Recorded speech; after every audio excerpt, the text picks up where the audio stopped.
Hi, everyone. Welcome to the Dirt Trail Running Podcast. I'm here with Coffee with Coaches, and I'm Coach Loretta, here with Coach Reese and our special guest, Coach Natalie. So, we're going to dive in and talk a little bit about Natalie so we can get to know her a little bit more. She's been coaching with Ornery Mule Coaching since probably the spring of this year, and she's ready to get going with a few more athletes. So, we just kind of want to share her with our community. So, thanks so much for being on today, Natalie.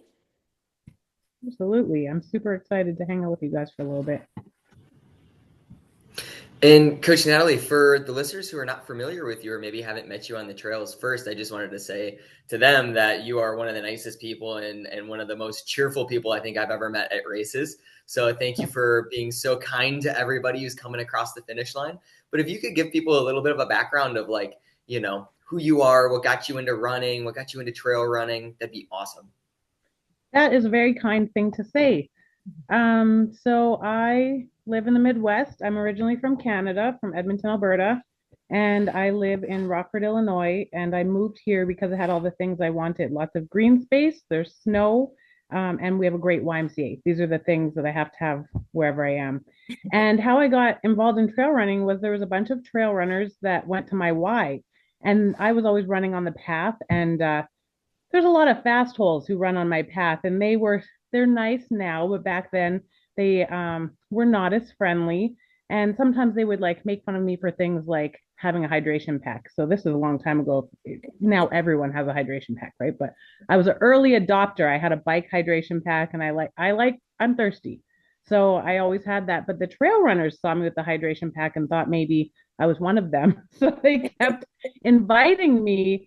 And I was like, I don't think I'm that fast. And were all super thin, wearing matching outfits, stuff like that. And I was like, I don't know. But they kept inviting. And then finally, someone said to me, I think to be a trail runner, all you have to do is just go in the forest with them. And so I did.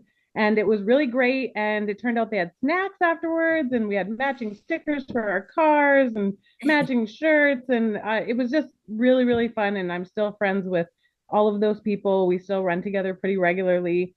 And it was so funny because just the progression of learning about trail running and what's going on and how far people, because at first it's no, just come. We're just going to run around this lake. It's like 4 miles. And then, well, actually, every weekend we run 8 miles.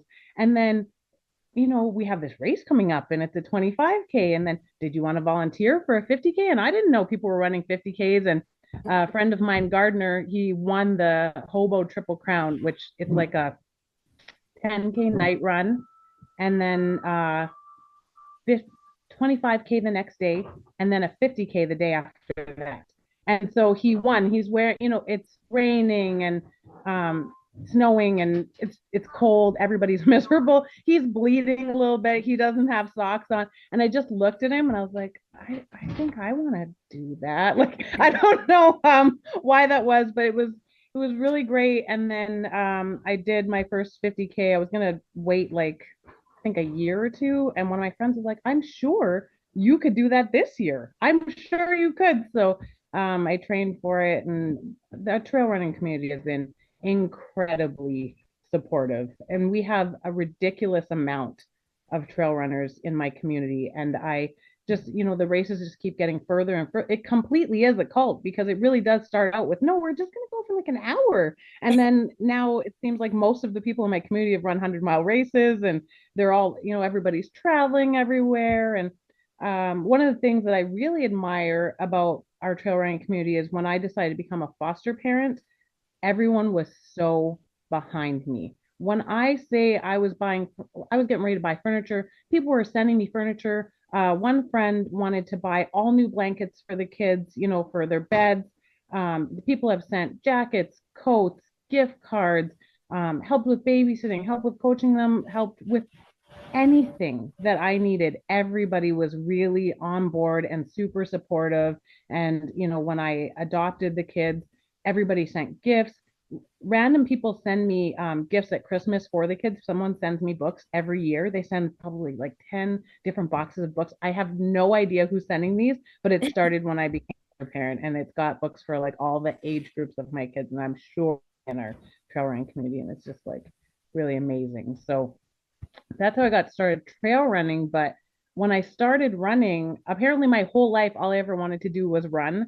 And so I've had friends, once they saw that I was running longer distances, say things like, I remember when we were little and we would all be playing at the playground. You would just stop and you would just go and run in circles around goalposts like a dog. Or my uncle said that he remembered buying me a bike. He's really into cycling, and that I would ride with him for a little while, but then I would put the bike down and just start running. So he was completely when I ran my first 50K. He was like, I guess I'm not surprised since that's all you ever want to do. Like he was almost offended that it wasn't a bike race.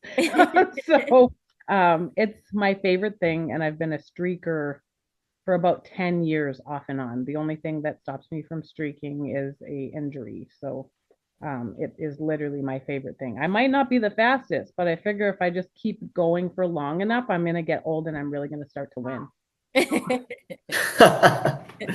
And for most people that have ran Hennepin or Kettle Moraine, you have definitely run into Natalie and her kids this past year at Hennepin. And Natalie, that aid station is named after you, right?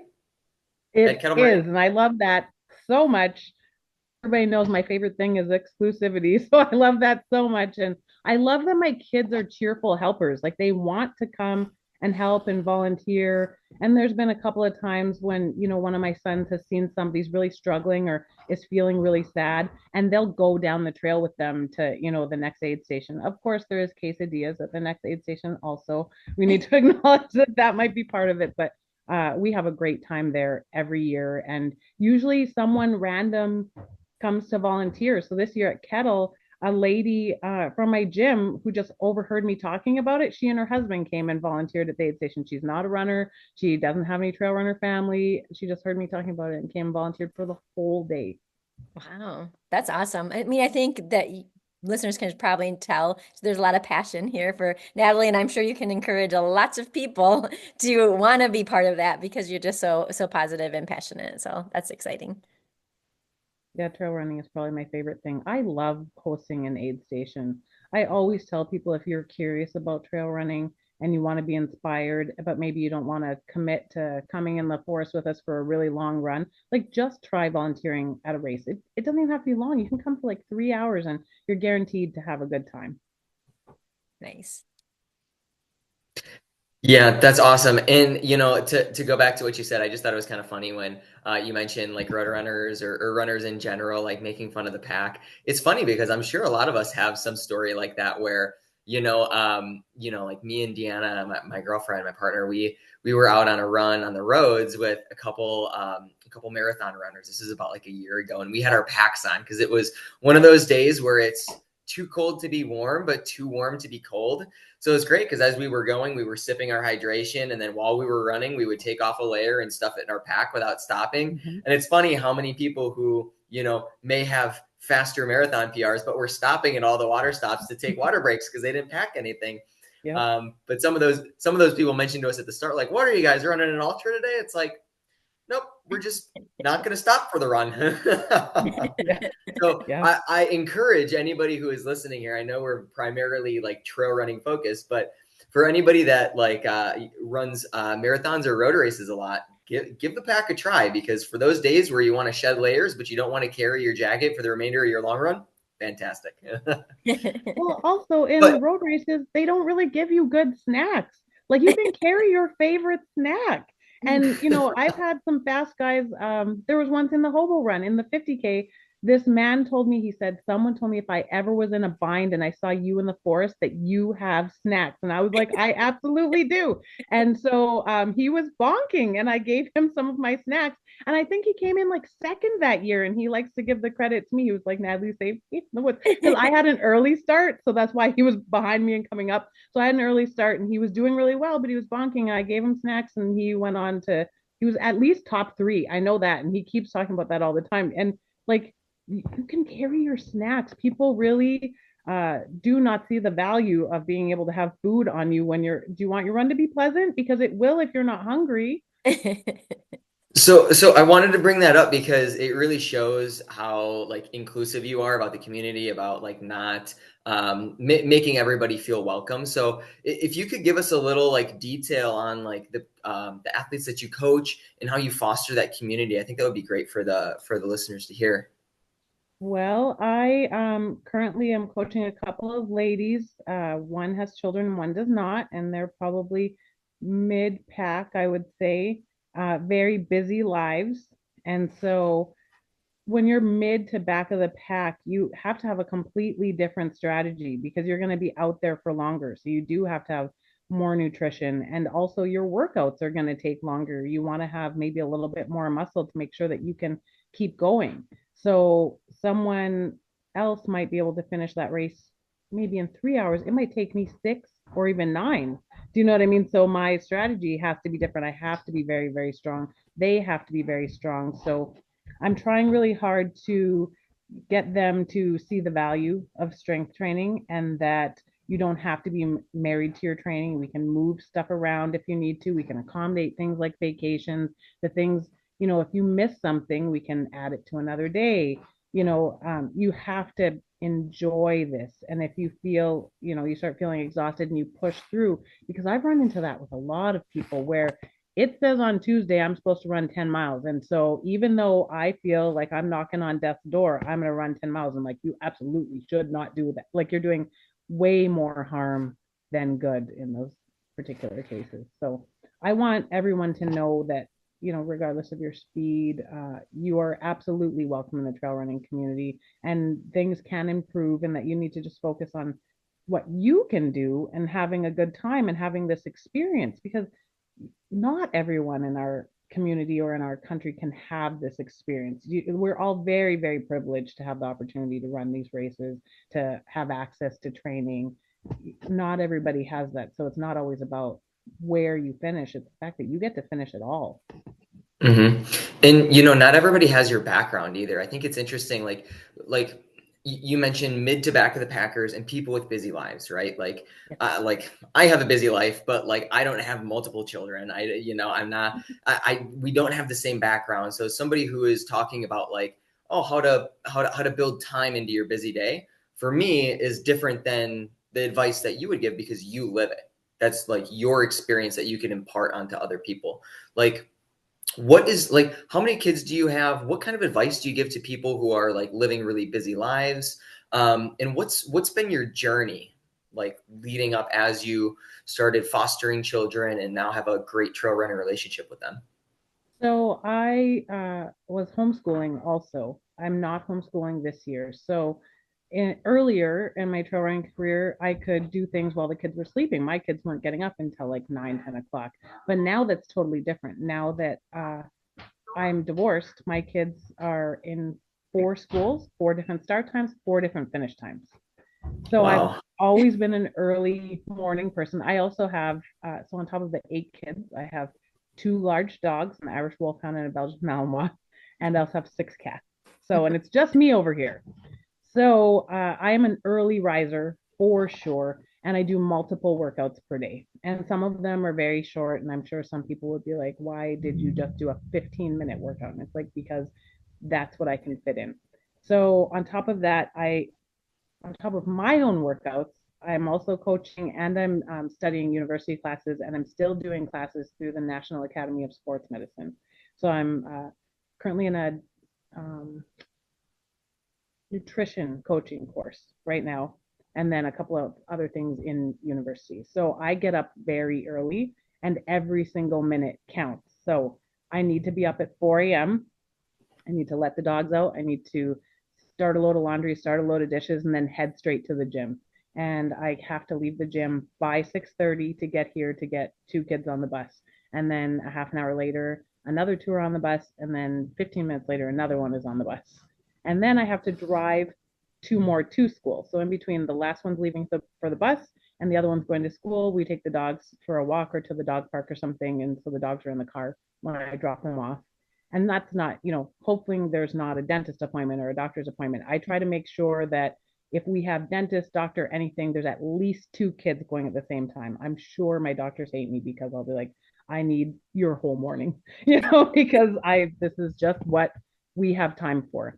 And then later in the day, when I pick people up, it's again, we're all going to the gym, or they might have an after school program or something like that where I have 45 minutes and I'm, pulling up, pushing the kids out while the car's still rolling, get in the building for that after school program, and then I'm heading straight back to the gym so that I can get things finished. I have goals of this treadmill here in the middle of my schoolwork to maybe take 10-minute breaks every hour, like just a brain break, and start doing some uphill walks. I have the weighted vest sitting on top of it, and it happens sometimes. The other thing that I do is I don't generally have a lot of time for long runs, so I have to do either doubles or back to backs. So if there's something like my kids have music on Saturdays, so I might go for a run before they go to music, then take them to music, run while they're at music, and then when they're eating lunch at home, go for another run. My kids really like to volunteer at church, and the pastor is really great about the fact that he knows I'm not going to be there. So I will bring the kids to church and I will go for a run. And then when I roll up, when my run is finished, usually it's great because the Lutheran church, there's always snacks. So I'll roll in about lunchtime and there's always coffee and donuts and everybody's very happy. And so they've been a great support for Sunday morning runs. It's a, Wow, you pack a lot into a day. Yeah. I'm all on lessons. So yeah, the days are long, but I don't want to look back and say I probably could have fit that in, or like have the regret that I didn't do the thing. And I want my kids to see that if you really want something, you can do it. You just have to modify, that. But people will say things like, have you seen this or have you seen this? They'll ask about TV and stuff. There's a TV in the living room. I haven't watched TV in probably 14 months.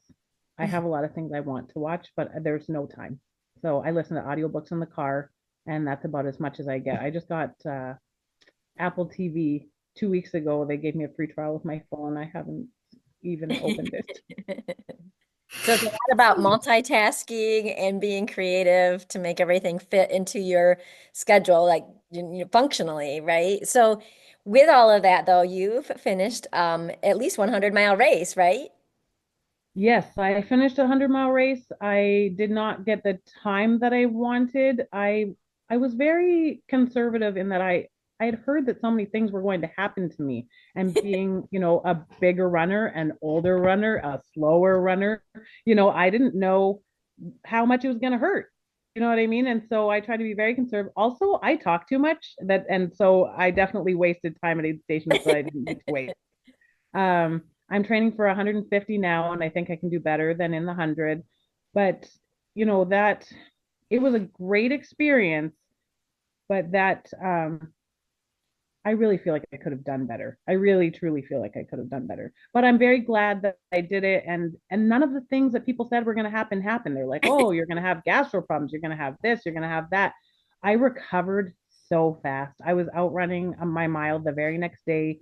In under 10 days, I was back to my regular workouts. Everything was fine. I was still happy and able to physically run in the last 10 miles. So that tells me that I did all the right things in training, but I should have tried a little harder in the race. So, I mean, but it's a learning experience. And I definitely believe that the first time you do something, you really just have to look at, let's just finish this thing and see how it feels and see if you like it. And then if you like it, then you can come back and try harder. And I didn't like it, but I didn't hate it either. So I'm gonna go back and try again. That's awesome. Which 100 was it? It was Potawatomi. And it was so funny. Okay. The race director was like, why? Why this one? Why did you come here with all of the hills and all of the this and the water crossing? It's so cold. And I was like, I don't know, man. We're from the Midwest. This is what we do. We do Potawatomi. But also, he has an early start. He has generous cutoffs. That, yeah, there's a lot of hills. There's a lot of cold. There's a lot of misery, but there's a lot of support. All your friends are there. The Yetis and Dixon are there. You know what to expect. And I personally, like, a 10-mile loop is great. That's a fantastic distance. I went to Mines of Spain and it was a 20-mile loop. I was pacing someone. That's too much. Let's just add 10 more miles and have it be a 50K and let's all go home. Like 20-mile loops is not for me. That was not for me at all. I would prefer a 1 mile loop for 100 miles over a 20-mile loop for 100 miles. 20 is too much. So is your 150 at Potawatomi as well? It is at Potawatomi. So when I was there, I said goodbye to everything. I said goodbye to every single hill. I was like, bye, hill. I fucking hate you. I'm never going to see you again. I said bye to every water crossing, everything. I was finished with that activity. But then I ran that race in memory of my friend Jim Briscoe, who passed away. And then his wife said if I went back next year, she will run a loop with me. What was I supposed to do? And then, the ladies who got first, second, and third in the 150 were like, if you come back next year, we could pace you. And then the Yetis were like, you should have asked for more pacers. We would have loved to pace you. And a couple of them did. And they did such a great job. And then the thing that hit me the hardest was the guy who was my crew chief, who's a volunteer for my aid station. He's so great. We literally just met because he was a random volunteer. And his name is Brock, and he was my crew chief. He had not ever run a 100 race. He had not ever crewed someone for a race, especially not a 100-mile race. He was so incredible. This guy came to my house the night before, slept over, loaded his truck with all of my stuff, brought me there and was like, I know you like to socialize. So he unloaded the truck, set up my tent, put all this stuff together while I was socializing, then came and found me and was like, you need to go take a nap now because it's time to start, like completely treating me like a toddler. It's so fantastic. He's like, take a nap. And then it was time to run the race. And he made sure that he had everything, every loop perfect. He was perfect. You would think he had been training to do this his entire life. He was so incredible. At the end, he brought me clean clothes, everything like underwear. I changed my clothes. He wrapped me up in a blanket. I fell asleep on Laura Mangram's shoulder. He gave me snacks. I woke up because he was like, okay, everything is packed up and in my truck. It's time to go. He put me in his truck. He stopped at a Love's gas station so I could have more snacks, which I could not eat anymore. Brought me home, sent me up to my room. He's like, take a shower and go to sleep. And he unloaded his truck with all of my things. And then when I woke up in the morning, he was gone. He wasn't even here anymore. It was like a phantom crew person. And he said he was so inspired that he would, if I do it again, he would love to come back and be my crew chief again. And I was like, well, I mean, with this sort of service, how could I not? He was so great. And it was so touching that he's just even willing, he doesn't even live here. He lives like 4 hours away, like over by Chippewa Falls, and he left his girlfriend to come and help me with this race. And so with that kind of support, how could you not, want to do it again? He was so great. So anybody who thinks about hiring this guy, like, you just need to look at my schedule. Don't interrupt my relationship with him. He's so great. He's so great. So what did you learn from your first 100 at Potawatomi and finishing that you took towards like broader training and that you're definitely going to take into this 150 coming up? Well, I think I actually learned more from the 50-mile at Potawatomi than the 100, which, what I realized is strength training is probably more important than running, which is so crazy because when I did the 50-mile there, I had a really bad injury. I had a torn meniscus, and then I was having like a little bit of a back issue also. And so I only ran 120-mile run, but I was in the gym 5 days a week for like 90 minutes to 2 hours. And I had a great time and nothing hurt. And it went really, really well. The other thing is you have to be a little more conscious of setting up your pacers. I don't like asking for help. It's not my favorite thing to do. I love to help everybody else, but I hate asking for help. I should have done a better job of lining up pacers. I should have done a better job of making a schedule. And it's not like I didn't have people who even would do it for me. But so the Yetis definitely gave me a dressing down. They still pace me, but I should have asked them earlier. They just saw maybe that I needed something and they jumped in, which is great, but I should have probably had a schedule for my pacers and stuff like that. And I should have had more of a plan going into the aid stations. I'm friends with a lot of people at the aid station, so I should have been coaching myself before I got there to keep my mouth shut and not engage because I want to talk to them. I love them. I want to have a conversation. but I wasted a lot of time. I definitely learned about myself in sleep. I have narcolepsy. Not a lot of people know this, but I have narcolepsy. And so I can actually go on autopilot and act awake when I'm asleep. But the nighttime, I really struggled because my patients will tell you that I would try and hug trees and just go to sleep, like just lean on them and pretend like I was, I don't know, having a conversation with them, but would not let go of the trees. I just wanted to pass out. So I don't remember what time of day I took my naps. I only took two 30-minute naps and one 40-minute nap. But because I was not good at keeping moving when it was dark, I should have taken all of those naps at night. I think at least one of them had to have been during the day, and I should not be laying down during the day. I should only be laying down at night when I'm in a struggle. So I could have probably taken more rest at Potawatomi and done better, but I just was really afraid that I would get stiff or cramped up and not keep going. But you always hear beware of the chair, but none of that happened to me. So now I know that I will keep going. So I don't have to be as fearful about taking a rest. Nice. Good. I love it. So, And Natalie, you've shared before with me a little bit about your weight loss journey. Do you want to talk a little bit about that and the things that have made you successful and things maybe that you can pass along to others? Because it's pretty inspiring. ah, thank you. I've had to lose weight a couple of times. It's really unfortunate. I had to lose some weight when I first came to America. I had to lose some weight after I had my son Thor because I was on bed rest for almost my entire pregnancy. Wow. And I went through a pretty deep depression leading up to me deciding to get a divorce and, coming off of COVID, which I think a lot of people struggled during that time, which had me put on some weight also.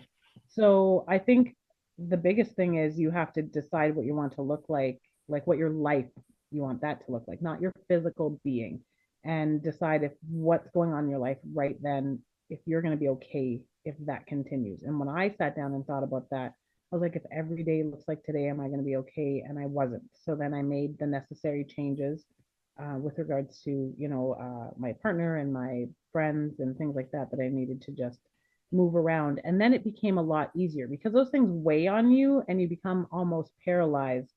Even though I was going to the gym every day, that doesn't mean that my diet was perfect. You know what I mean? Or maybe I wasn't putting in the right level of work to actually see results. And so once that changed, I was much more able to focus.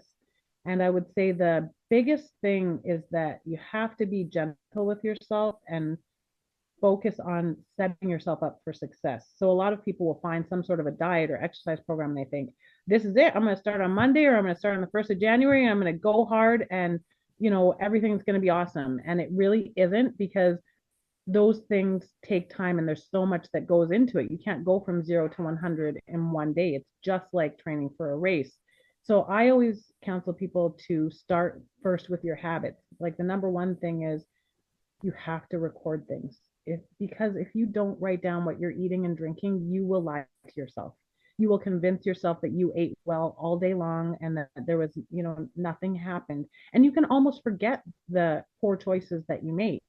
So if you can just first start recording and without judgment, because once you start judging yourself, nothing good is going to come of that. You're not going to be successful. There's so many people who are going to be mean to you, bad experiences you're going to have throughout the day. You can't also be giving that to yourself.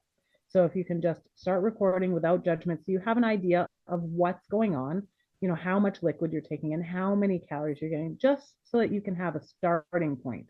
And then I always tell people the next thing you want to do is focus on water, and you have to directly increase your water to at least a gallon. But I like to do half my weight in ounces. I find that's like a really good number if I want weight to go down. And I did have one of my athletes who was having some issues, some stomach issues that I was very surprised by because they are a vegetarian. And then I was like, how much water are you drinking? And they started drinking more water and it resolved very quickly. So that was really great. So once you can build those habits, and even if you start going to the gym, but you're not doing very much, maybe you're going to go there and very easily ride a bike for 30 minutes. Or even if you're a parent, they have childcare there. You can get away from your children. You can take a shower by yourself. So you just got to get in the habit of going to the building. and then later we can add, these workouts and things like that. But you first have to build the habits, and you can't build them all at once. You can't start recording your food and drinking all the water and going to the gym all on Monday and expect that that's going to, within probably 21 days, you're going to fail because you want to maybe add one habit a week. So we just opened a new YMCA in my city. So now we have 4. And I thought about working there as a personal trainer because I have a personal training certificate, but I just started school. So I don't want to fail at either of those things. So therefore, I could maybe in the new year, I could go and work at the gym. But right now, I need to focus on this big change that I made.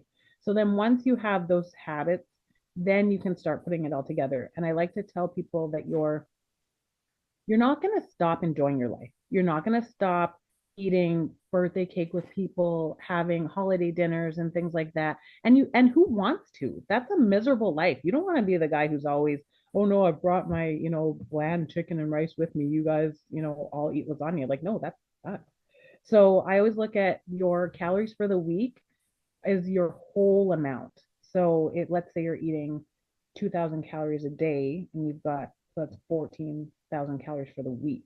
So maybe you start tracking on the weekend because that is the time when you're going to have the most slip ups. Although I wouldn't even say that anything is a slip up, but that's the time when you're going to have your higher calorie meals. You're going to go overboard if at any time it's going to be on the weekend. So if you start tracking on those days and just keep track. So then once you get through Saturday and Sunday and you had birthday cake and you had, whiskey, if it was me, and whatever else, then the rest of the week, whatever you have left, divide it up between those next 7 days. And then that's what you have for the week, for Monday, Tuesday, Wednesday, Thursday, Friday. So then those high calorie weekend days, they're not hurting you because your body doesn't know, the difference. It knows how much you had in a week. It's not I ate this after 7 p.m. It's not that I ate this on Saturday, so I suck. It's you have an amount for the week.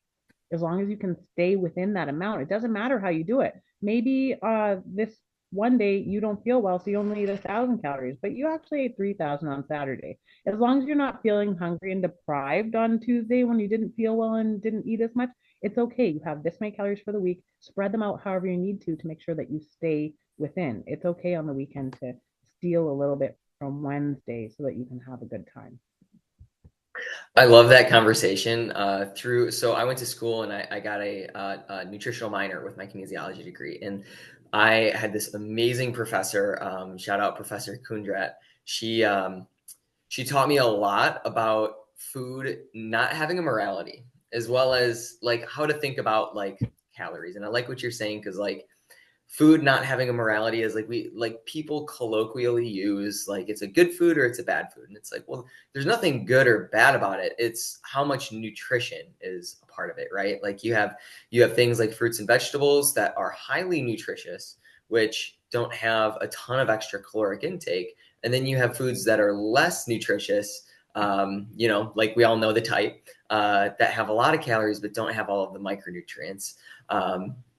So I like that idea. And I would really like if in America we could change the term like good or bad food into like nutritious or less nutritious. I feel like that would be a huge mental shift for people, because at the end of the day, another thing that my professor taught me was, like we do want to indulge. I mean, if we restrict a ton, if we diet, if we tell ourselves we can't have this, like, you might do good for a couple of days, but then if there is a slip up, there's a chance that it could be a pretty big slip up because you're really craving that thing instead of moderating small amounts over time. She called it her fun money. She goes, if I have a 2,000 calorie diet, I want to have 100 to 200 calories of fun money to play with at the end of the night. And that might be a couple pieces of chocolate or maybe like a glass of wine or something like that. But instead of thinking about it as like, this is bad, if I eat this, I'm bad, this food's bad for me, thinking about it as, okay, this is less nutritious, so therefore I shouldn't have as much of it, but that doesn't mean that I need to deprive. So in my personal experience was this past week, I was at TRE and we went out to dinner as a big group and had a wonderful Mexican dinner, and then had some Austin, Texas renowned donuts from this place called Gordo's. Highly recommend if you're in the Austin area. But the idea being that like, hey, like you don't have to be scared of those experiences, like enjoy those, relish those, but then also like to go back to your point of thinking in the grand scheme of things, like, Okay, that's like one night out of a whole week or a whole month or a whole year of nutrition versus like not nutritious foods, you know? So taking that like big scale like view of things, I feel like is a great idea. So that way you're not wrapped up in the minutia of every day. Cause I mean, to go back to what we were talking about before, you're busy, your kids are busy, like you're busy with training.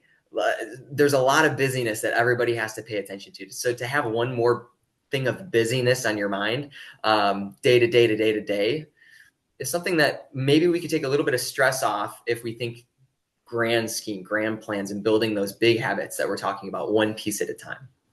Yeah, agreed. We love binaries for whatever reason. We love everything has to be good and bad, but where we kind of get sticky is that if we are saying that a food is bad and then we eat the food, then we're going to generalize somewhere in the back of our mind that we are bad or unworthy or can't do it or have already failed. And one bad training day, one bad meal, one bad conversation does not mean that you failed your diet, that you failed your training, that you failed your life. Or So yourself. yeah, Doesn't mean you fail yourself either.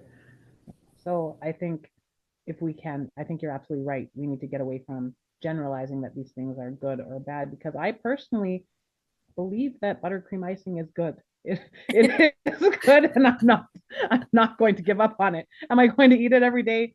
No, but it's not, and also a lot of times our food can bring us joy, and we don't want that joy to be taken away. And I've told this story a few times, and I'm sure people are going to get tired of hearing it from me. But I went on the 4th of July to my new partner's family in Arkansas, and I casually mentioned that I liked caramel apple pie. And his aunt made me a caramel apple pie from scratch. Like she got like eggs from outside at the chickens and apples from outside, and she put it in a little special pie boat, and it was warm, and she ice cream, and then she made the caramel from scratch in front of me, and she was pouring it on the pie. And he was like, she's not supposed to be eating gluten or sugar, and they're like, leave her alone, look how happy she is, and I probably ate 3/4 of that pie all by myself, and no one judged me. I was eyeing his pie, and it's such a really great memory for me. I saved a picture of the pie in my phone. Anybody who will listen to me, I tell them about this pie. It was such like a loving moment for me because and such a surprise. She didn't have to do any of that. And so we have to remember that there's a lot of joy to be found in food. And if we're always saying that that one's bad because it has sugar in it or flour or whatever it is that we're trying to avoid at this time, we're going to miss out on those really great experiences. I should probably frame a picture of that pie. Oh, that's great. So, can you describe who you think is, or what type of characteristics is the best match for you for an athlete? I think probably parents, back of the Packers, people who either are starting their first ultra, like maybe they're on their first ultra journey, or who are having a little bit of trouble believing that they can do better. Like maybe they finished a couple times and they just barely finished. So there's always room for improvement. I don't care if it's your first one or your 100th one. I don't care how old you are. I think there's always room for improvement. And people who maybe want to learn more about strength training, because I am a firm believer in strength training and protein. Those are my two favorite things outside of running. And I think that they make a huge difference. So, I mean, people who are busy, of course. I'm really great at incorporating my kids and my dogs into my workouts and finding ways around them if necessary. My dog was one of the reasons why I started running ultras. Actually, she's a Belgian Malinois, so she needed a lot of exercise, and I didn't know what she was when I adopted her. And I learned pretty fast that that dog was going to take a lot of time, energy, and training. And now she's 13, so she can't go on 20-mile runs anymore. And my Irish Wolfhound, I believe she could go on a long run with me, but she has no chill. She loves me so much that she just wraps the leash around me constantly, and I can't do it. And I don't want to put in the time to train her. She was a rescue and she was very severely abused. So I'm just happy that she's happy and that she wants to go for a walk. So I'm like, it's totally fine. But I think people certainly who are busy and struggling with finding some sort of balance, I definitely can help with balance. Awesome. Thank you. Any other questions, Coach Reese? No, I just want to say thank you for being generous with your time. You're very relatable to a lot of people in the community, and you have a lot of background and personal experience that people can identify with too. So I just want to say thanks for coming on and sharing your story and your background and your family and everything that you've been up to with us. So you've been very the passion that you speak with has definitely come through on this podcast, and that's definitely something that we're always excited to highlight is our coaches that are passionate about what they do and who they work with and how they're helping our community. So thank you. Oh, well, thank you. I feel really lucky that I get to do this and that I get to meet new people. And I feel like the people I'm coaching are my friends. You know what I mean? And I love Mhm. talking to them. I love hearing about their workouts. I love that we get to highlight them online and put pictures of them and the things that they're doing. And so I'm very, very blessed to be able to do this and spend time with these people. And I'm so glad that more and more people are feeling confident to enter the ultra space. For a long time, we were just like a few crazies, and now everybody's starting to see like there really is a place for everybody out here. We're even seeing younger and younger kids doing it, which is incredible to me. One of my big hopes is that we can start seeing just a little bit more diversity in the ultra space, and I'm starting to see it. When the last Ornery Mule race, the new one, the DPRT, it looked very different, even volunteer wise, than I've ever seen before. And I really appreciated that. It was great to meet so many new people. Oh, that's amazing. Yeah. Well, thank you so much for coming on. I've had the pleasure to talk to you behind the scenes, so I'm glad to be able to share with everyone some of your story. So thank you, Natalie. Well, thank you so much for inviting me. I love this. I hope to come and visit with you guys again. All right, thanks. Bye. Bye, everybody. Take care.